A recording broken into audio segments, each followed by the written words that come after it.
Kakampi ng bayan. Kasangga ng masa. Kapanalig ng batas at hustisya. Attorney Danny Con. Abogado de Campanilla. Magandang gabi po sa lahat ng ating mga nanonood sa ating YouTube channel and of course sa ating Facebook. Kasama na rin ang mga nanonood sa ating Signal 101. Alas 7 na po ng gabi and of course pag 7 o'clock, ano ang inaalala natin? Siyempre, tutok na po tayo dito sa ating programang Attorney Danny Con, Abogado de Campanilla. Ako po yung Mare ng Bayan, Mare Yao. And of course, kasama natin, eto na, the real person. Eto na, ayan, totoong tao. Attorney Danny Con. Hello, good evening. Magandang gabi sa iyo, Mare, at sa ating mga kababayan na sumusubaybay sa ating palatuntunan. Magandang gabi po sa inyong lahat. Na maraming nakamiss. Totoo yan. Anong na-miss nila? Na-miss nila kasi ang dami nating mga binibigay na payo on air. Oo nga, alam mo, every time na pupunta ako sa isang lugar na maraming tao, tsak na may lalapit sa akin. Kaya nga. At saka alam mo, Attorney, kailan mo babalik yung programa niyo? tingnan mo. At saka not for anything, isa rin tayo sa mga naging pioneers, lalo ka na, ng mga pagbibigay payo on air. At saka lagi diba? naman tayong awardee actually. Exactly, di ba? Kaya naman For nakakatuwa. public service. Correct. Kaya nagbabalik pa rin po ang yung Attorney Danny Con, Abogado de Campanilla. Pero eto muna, dahil lagi tayong may baon. Di ba? May baon tayo eh. Joke. Ito ang para sa'yo, Attorney, ha? What is the difference between a good and a bad lawyer? Tanong, sagot! Ano nga ba? Ano ba yung ito, dyan. A bad lawyer might drag your case for years. Baka humaba. Okay, baka mapahaba niya yung kaso. Pero a good lawyer. Kung good lawyer Kung good lawyer naman, will drag your case more years. Di parang sinabi mo na habang gumagaling ang lawyer, mas humahaba ang kaso. Hindi ako nagsabi niyan. Ikaw nagsabi. Pero ito, sabi niya sa akin dati, ang magaling na abogado ay walang kaso.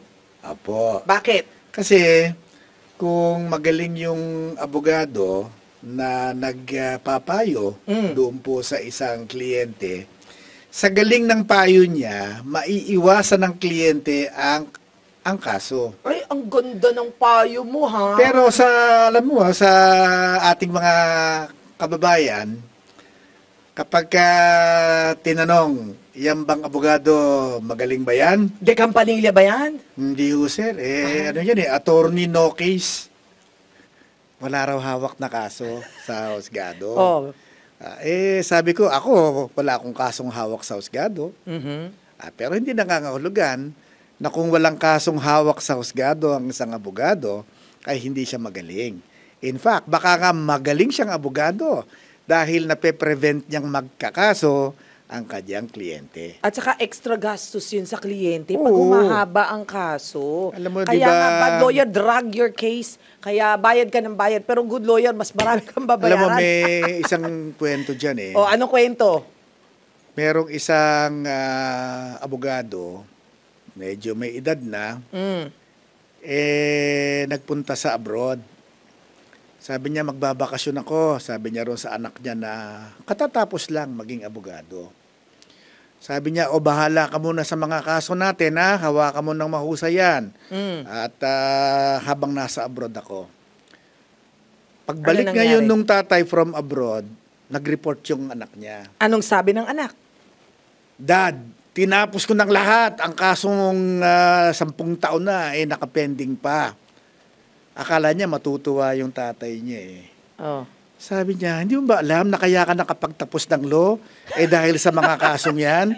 Ngayon, dahil tinapos mo na yung mga kasong yan, wala na tayong kita.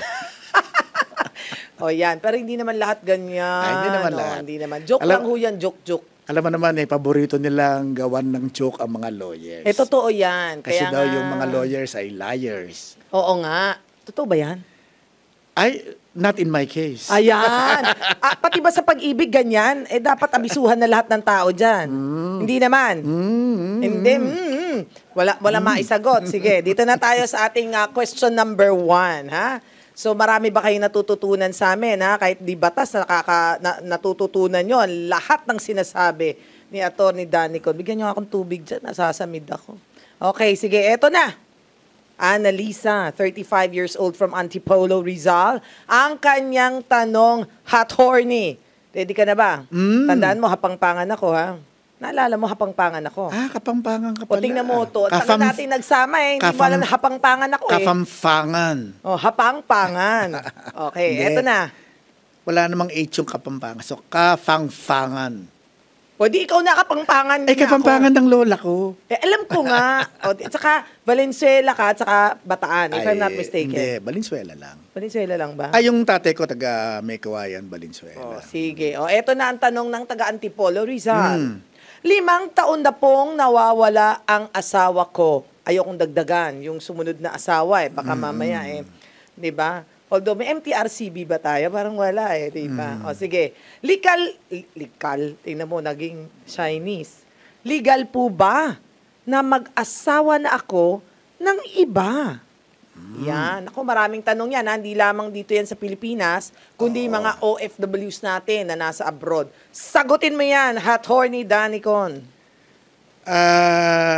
Kung 5 taon na pong nawawala ang asawa nyo, pwede po kayong magsampa ng kaso sa husgado para ideklara ang nawawala nyong asawa na presumptively dead.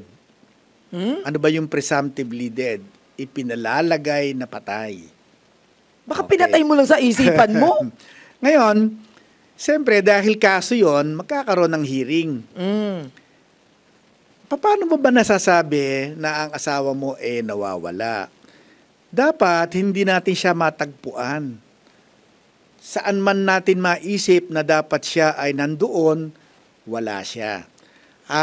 Tayo ay walang alam kung ano na nangyari sa kanya. Hindi natin alam kung saan siya napunta. Bago masabi na siya ay nawawala. Pero kung yung asawa nyo, alam ninyong nasa Amerika. Kaya wala sa Pilipinas, alam nyong nasa Amerika. Hindi po siya nawawala. O kaya naman na talagang sadyang nagtatago dahil ayaw magbigay ng suporta. Basta alam niyo kung nasaan, alam niyo kung buhay pa, ay hindi ho nawawala ang asawa niyo. Pero kung hindi natin alam kung patay na o buhay pa, hindi natin alam kung saang lupalop napunta, at talagang tayo ay naghanap, nagtanong, internet, pulis, ay talagang hindi makita kung nasaan ang nawawalang asawa, pwede po kayong magsampa ng kaso sa husgado para ideklara ang nawawalang asawa na presumptively dead. Yan. Okay. The moment po, matapos ng hearing, ay iginawad ng husgado ang inyong kahilingan at idineklara ang asawa niyong presumptively dead, pwede na po kayong mag-asawa. Pero wag muna kayo mag-aasawa kasi bigamy yun. Pag nag-asawa siya, bawal. Hanggat hindi po nananaog yung desisyon ng husgado na dinideklarang presumptively dead ang asawa nyo, wag muna kayo mag-aasawa. Okay. Pero may tanong ako sa iyo, Atty. Ay, sandali. Yung mag-aasawa, hindi mo na kayo po pwedeng pumunta kay Mayor, kumuha ng lisensya, at magpakasal. Bawal. Bigamya. Bigamya. Kung biglang lumabas yung asawa mo. Oh, nako. Pero ito nga siguro isa rin sa magandang tingnan ninyo kung na-efforts nyo na lahat talaga yan, baka naman malay mo at hot horny. Biglang yung palang barkong sinasakyan niya ay biglang lumubog, hindi na siya nakita. For example, nandoon siya sa loob ng barko, biglang nagkaroon ng trahedya at alam niya nandoon, hindi na niya makita. Alam mo yung isang pelikulang ganyan. Well, di ba si Tom Hanks dun sa Castaway, kala ng tao yung namatay na. Ayun Oo pala, dadeklara na rin ata siyang patay dahil nga biglang sumabog ang eroplano, hindi na siya makita. Wala yung kanyang katawan. Abay, may biglang lumabas. Kala niya multo. Meron din pong ganyang probisyon ng ating Kodigo Sibil. Kapag ka po ang isang tao nawala sa gitna ng Sakuna. isang sakuna, halimbawa lumubog na bapor, o kaya'y bumaksak na eroplano, o dili kaya'y malakihang sunog, o dili kaya'y nagibang building sa lindol, o kaya Mountaineering, nawala. nawala. Okay. Oh. Basta po, no, if he disappeared during a conflagration or a known danger na mamamatay siya, at nawawala siya ng 4 na taon, 4 na taon lang? 4 na taon lang, ay pwede na po siyang i-consider na patay na, at ang naiwanan niyang ari-arian ay pwede na pong paghatian. Kung meron. Kung meron paano naiwanan. kung utang? Kung utang, sorry na lang yung mga pinagkautangan. Edi, magbabayad ba siya ng utang? Patay na, sino pa magbabayad? Okay. Ang namatay po kasi, ang pagka namatay po ang isang tao at may naiwan ng utang, ang pwede lamang pong magbayad ay yung kanyang mga naiwanang ari-arian. Okay. So, hindi Yun lang ang pwedeng ipambabayad. Kasi po, as a general rule, hindi minamana ang utang. Okay. Maliwanag sa sikat ng araw nga yan. Okay, ito naman. So, ito naman si Chito. Chito. 40 years old, taga-Pandacan. Okay? Ano po ba ang pagkakaiba ng adultery at concubinage? At ano ang parusa kapag napatunayan na sila ay nagkasala? Uy, parang gusto kong kasi pang mambabatas sa level to ha. Kasi mga mambabatas natin puro mga kalalakihan At parang hindi pantay ang turing dito Well, binago na yan. Pero ano ba talagang pagkaiba nila, no ha? Yung adultery po, ito po ay kasalanan o krimen ng isang may asawang babae. Oh, yan. Okay. Ang tawag nung araw diyan, sa Tagalog, adultery, pangangalunya. Anya. Yun ang term diyan, Okay. pangangalunya. Okay, Apo. sige. Yung pong babaeng may asawa, kapag siya nakipagtalik sa isang lalaking hindi niya asawa, adultery po ang krimen. At dalawa silang may kasalanan kasi hindi ka naman pwede makipagtalik sa sarili mo lang. So, kailangan merong kang katalik. So, yung babaeng may asawa at saka yung lalaking may kakatalik niya, guilty sila ng adultery. So, ito ay pag sila ay nagtalik. Nag-sex. Okay. Diretsohin na natin. Bakit? Nag-sex. Bakit? At isa pang bakit na minsan may nagfa-file na kaagad ng adultery sa isang babae kahit siya ay nasa labas lamang ng motel? Kung yun, papatunayan muna niya na nagtalik niya. Pero so, kailangan may mapatunayan na nagtalik? Dapat nagtalik. Kung walang pagtatalik, hindi po yan adultery. Okay. Ngayon, ano naman yung concubinage? Yung concubinage po ay kasalanan o krimen ng isang may asawang lalaki. At involved din po rito yung pakikipagtalik sa babaeng hindi naman niya asawa. Kaya lang, kung nag-short time lang si mister o nag-one night stand lang si mister sa isang babaeng wala naman nakakaalam na siya pala'y nakipag one night stand, hindi po yung concubinage. Tingnan nyo nga naman. Para po maging concubinage ay dapat scandalous yung circumstansya. So, dapat binabahay mo. O kaya ibinahay mo. O kaya may anak ka. Pinakikilala mo na asawa mo. At pangatlo, doon yung ginagawa sa conjugal dwelling nyo. Tingnan nyo nga. Mga mambabatas talaga gumawa nito. Hindi, pero bakit? Bakit may sige, bakit? Bakit may difference nung araw yan? Kasi po, yung babae na may asawa, kapag siya nakipagtalik sa ibang lalaki, nagkakaroon po ng peligro na siya'y mabuntis. May pills na. Nung kanyang katalik na lalaking hindi naman niya asawa. Oo nga, may pills na. Hindi pa nila alam. Ay, nung araw kasi wala nun eh. Okay, nung okay, ginawa itong batas na to, ay wala namang mga contraceptive nung araw. Oh. O edi nagkakaroon ng peligro na itong babaeng may asawa ay mabuntis nung kanyang katalik na hindi naman niya asawa.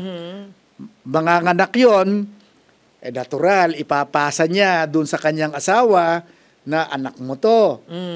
Edi susuportahan niya ni mister niya, ibibigyan ng mister niya ng pangalan yan, magmamana kay mister yan, magmamana yan sa mga kamag-anak ni mister.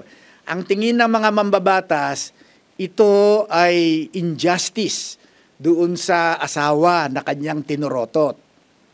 Tingnan mo na nga naman talaga, napaka-unfair. Pero yung lalaki, di ba, magkakaanak din siya ron sa babae, ay pagka nagkaanak siya ron sa babae, siya susuporta nun. Tingnan mo diba? nga, napaka-unfair. Pero ito ba ay anak naman niya yun. Yung sinusuportahan niya, na anak niya sa labas, anak naman niya, kaya sinusuportahan niya. Pero talagang talagang pananagutan niya yun. Pero teka muna, unfair na unfair. Pero totoo Pero ba? binago na batas. Binago na. Ano na batas ngayon na bago? Pinagpareho na. Same na. Adultery na lang lahat ngayon yan. Basta nakipagtalik ka, maski minsan lang, na sikretong-sikreto, kaso pa rin. So, nakikinig ba kayo mga kalalakihan? O ano? Ayaw nilang sumagot. Ayaw sumagot. So, nakikinig na sila. Bakit kahit ganun? isang beses lamang. Teka muna. Sabi Siguro niya, malaman, ha? Magaling ho ako magtago. Ito muna ang tanong ko, attorney. Sabi mo kahit isang beses lamang. Kailangan nahuli mo sila talaga sa akto? Paano nasa loob Nung kinatok mo, wala na. Tapos na. Hindi naman kinakailangang nahuli sa akto. Kinakailangan meron talagang matibay na pruweba na nagkaroon ng pagtatalik. Example, gusto ko yung example si na yan. Mister ay nasa Middle East, OFW. Si Mrs. nasa Pilipinas, nabuntis. Ay, sandali muna. Paano nabuntis ng Mr. A nasa Middle East? So, yung pagbubuntis ni Mrs. nang wala si Mr. ay pruweba yun. Pero hindi rin conclusive yun. Pwedeng sabihin ni Mrs. ay hindi naman ho kami nagtalik naligo lang ho ako sa swimming pool bigla na ho ako nabuntis diba? Sabi ko naman, magaling ka abogado daming lusot kaya nga, may lusot Kung may gusot, may lusot. Tanong ko naman, isa pa. Pero, for example, paano mo talaga masasabi, no, na talagang sila'y nagtalik? Sa totoo lang, hirap niya na. Sige nga, bigyan mo ko ng prueba. Bukod dun sa, sige, fine, nasa ibang bansa. Gusto kong malaman, attorney, kung ano ang prueba na, bakit ka nakatingin sa akin, di ba? Alam ko talaga di ba? Ganda-ganda ng mukha mo, panagtatanong. Sige. Gusto kong malaman, hindi ko kaso to, kaso ni Anito Baka nga, anisip ko baka kaso. Hindi ko kaso to. Ang tanong ko, paano mo malalaman kung sila nga ay nagtalik? Kung hindi mo talaga nga sila nakita at dalawa silang nandyan, pero pumasok sila ng motel. Paano? Baka may video recording. Alam ka naman nung pumasok sila sa... video recording Hindi, baka naman doon sa motel, binasahi lang siya. Tingnan mo nga naman, ha? Binasahi ko lang po. Ganon. So, ang hirap i-prove. Mahirap i-prove. Yun ang sinasabi ko. So, yung iba ay bumabayad ng detective. Bakit pumapasok ba yung detective sa loob ng motel? Ay, baka nilagyan ng video, di ba? Camera. Kasi circumstantial yung yung lumabas sa motel, magkasama sa sasakyan. Circumstantial pieces of evidence. Pero kung lagi-lagi nilang ginagawa, may problema. Baka hindi na circumstantial, baka ito ay, at saka hindi lang sila doon nakikita, o kaya may mga litrato na sila'y nakikising. Pwede na ba yung kissing-kissing? Sabi niya, friend lang? Hindi, pero yun ang hindi pwedeng wala kayong relasyon. Kissing-kissing na kayo Di ba? May Gano'n. kissing-kissing. Depende yan sa ebidensyang makakalap Okay. noong asawang nagrereklamo na pinagtaksilan. Yung tinorotot. Yung tinorotot, tama ka. Laki Hindi. ng torotot. Ang tanong ko, ano ngayon ang parusa sa natorotot? I mean, tinorotot. Pagkakulong po. Kulong talaga? Kakulong yan. So, sa batas, yung adultery and concubinage, parehas na sila. Yes. At may kulong. May kulong. At hindi lang yon. Halimbawa, nahuli ni Mister sa akto si Mrs. Hay! Talagang handon. Nako! Nakikipagtalik in the act. Pinatay niya pareho. Wala siyang kasalanan. Hindi siya Absuelto siya? makukulong. Absuelto siya. Kasi passion. Aha. Crime of passion. Pag yung babae naman na nakakita ng ganon, Pinatay rin niya si Mister. Oo. Ganun din. parehas. Parehas lang yun. Okay. O, sige. Sige ha, marami tayong ganyang mga katanungan. I'm sure kayong lahat, hindi lang kayo natawa, natuto rin kayo. At mukhang ninervyos na rin kayo, ha? Okay, so easy, ha? O, eto naman. Si Carlita ng Caloocan City, siya ay 45 years old. Kapag po may nakasulat na no return, no exchange. Siguro hindi naman asawa to, no? Oo Hindi nga, naman, no? Return, no Okay. exchange daw yung Sa asawa. biniling produkto, wala na po ba akong karapatan na ipalit o i-refund ang nabili kong item kung ito ay depektibo o may sira? Kasi kadalasan, totoo yan. Pagka po tayo ay bumili ng isang produkto, ay nakalagay po dun sa resibo, no return, no exchange. Opo. Ay, maski po nakalagay yun, kung talagang depektibo yung nabili nyo, pwede po ninyong ibalik, palitan, o i-refund. Pero kinakailangan patunayan po natin na talagang depektibo ang produkto. Kaya po ngayon, doon sa mga tindahan na kung saan tayo bibili ng produkto, usually po, ang ginagawa nila, pwede hubang i-check na ninyo yung item. At tingnan po ninyo kung defective. Itetest na nila, paanda rin. Okay, para sa ganon, ay tinest po namin yan, ay wala pong defect. At papipirmahin ngayon nila yung bumili na siya nakita niya nung tinest at siya ay pumirma na nagpapatunay na wala ngang depekto. Pero kung talaga pong mapapatunayan natin na talagang may factory defect, kaya hindi lang natin nakita ay it took time for the factory defect to manifest itself, meron pa rin po kayong karapatan bilang isang consumer. Tama. At kung hindi po tatanggapin nung store, yung ibinabalik natin, pinapapalitan o pinare-refund, pwede po kayong magreklamo sa DTI. Department of Trade and Industry. May caller tayo na si Shara. Si Shara. Shara ng, taga Valenzuela. Valenzuela City. Okay. Hi, Shara. Tungkol saan ang iyong itatanong sa amin? Hello po, attorney. May tanong lang po sana ako. Yes. Maaari po bang arestuhin ng isang sibilyan o hindi alagad ng batas ang taong may ginawang pagkakasala o tinutugis pagkatapos gawin ang kasalanan o tumakas? Ano bang kasalanan ang Parang ginawa? parang law student tong nagtatanong. Parang Taga saan ka ba, Sierra? Valenzuela Sa Valenzuela. po. Nag-aaral ka ba ng law? Parang marunong law student eh. O nangyari ba yan sa personal mong kamag-anak, kaibigan? Opo. Okay, Shara. So, ano bang naging kaso? Ano daw ang Shara, naging kaso? Anong kaso ba? Ito ba, personal mong kaso ba to? Oo, personal mo ba yan? Mukhang hindi Hindi naman po. Sa mga friends lang po naririnig ko. Okay. Sige. So, for example, as a bigyan rule. na lang natin ng example. Sige. Okay. Sampulan mo, Kunwari, Mare. sampulan natin to, ha? Sasampulan natin, Shara, ha? Maganda yung pang thesis mo, ha? Ayaw mo sabihin. Sige, ganito na lang. Kunwari, merong umakyat ng bahay mo. Wala makukuha sa bahay ko, sa bahay mo na lang. So, sa bahay mo, may umakyat. Tapos nakita mong may hawak-hawak. Dala-dala yung favorite mong figurin. palabas ng bahay mo. 'Di ba? So, dala niya. Kaso, tumatakbo na siya. Nakalabas na. Okay? So, hinuli mo siya. Ikaw ba ay may kaso? Pwede ka bang manghuli? Or kahit sinong tao, kahit di ka alagad ng batas? Nasa labas na kasi ng bahay mo. Tama po yung tanong ninyo. Kung ang isa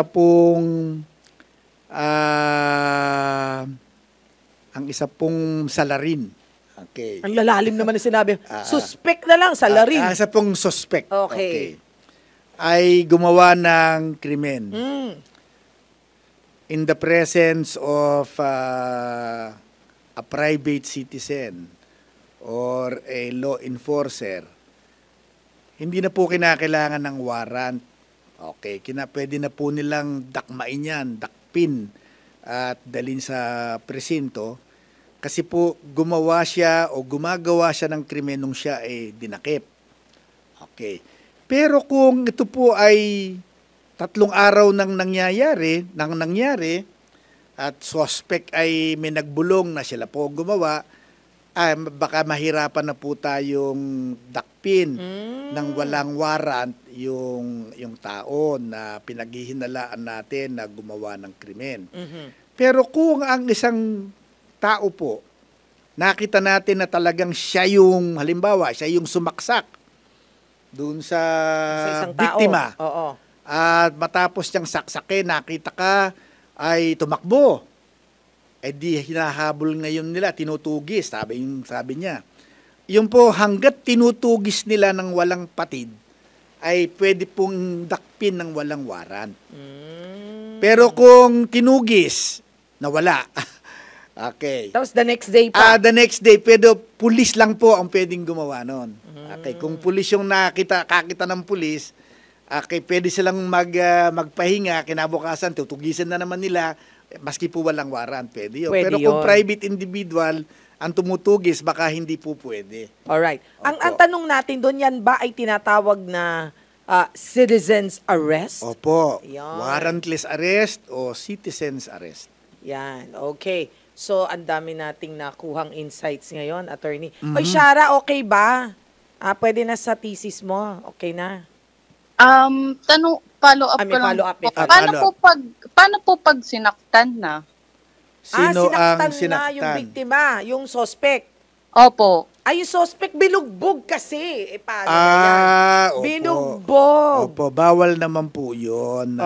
Okay. Suspect pa lang po kasi. Nakita na nga dalawang mata Oo, pero maski pa siya ay talagang nangumpisal na. Ako po, sorry na po, hindi ko po sinasadya, nangumpisal.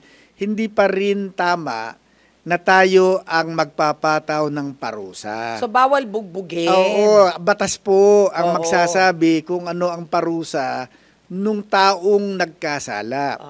Hindi po natin pwedeng ilagay ang batas sa ating mga kamay. Huwag po nating dungisan ang ating mga kamay. Opo. Slight. Maski po pitek, bawal. Huwag nang sampal. Pitek, bawal din po. Okay. Basta sige, wag yan yung, ang batas. in short, wag po ninyong pagbubuhatan ng kamay. Maliban na lang kung siya ang nauna na naging agresibo at para siya ay pakalmahin o para siya ay igupo nang sa ganun ay hindi makapanakit, ay kinakailangang pagbuhatan natin ng kamay. Sige. Sabi mo. Okay. Anyway, thank you, Shara. Thank you po, attorney. Thank you po. Okay, thank you, Shara. And, of course, sabi nga natin, may bukas pa. Parang May kanta bukas yan. pa. Ganun talaga. Huwag mo masyadong kantahin na maganda panahon. Okay. So, may bukas pa po, ha? Mga kababayan, tutok lamang po kayo sa amin tomorrow, ha? Kung may mga katanungan kayo, pwede na ho kayo mag-text, mag-iwan ho kayo sa aming Facebook o kaya sa YouTube, no? Pwede kayong tawagan ng aming staff para makatawag kayo sa amin. Kung hindi kayo umabot ngayong araw na ito, para matawagan namin kayo pabalik kung kayo talaga ay may mga katanungang legal para sa ating abogado ng bayan na si Attorney Danny Con. Okay? So, again, maraming salamat po sa inyong pagsama sa amin ngayong araw na ito. Thank you so very much. At sa mga nanood sa atin sa YouTube Live and Facebook Live at Signal 101. Diba, Attorney? Nako, tapos na tayo. Ang bilis ng oras. Ano, ha? So, maraming salamat sa iyo, Mare. Sa ating mga taga-subaybay. Huwag po kayong magsasawa. Magandang gabi po sa inyong lahat. Hanggang sa muli. Bye, everyone!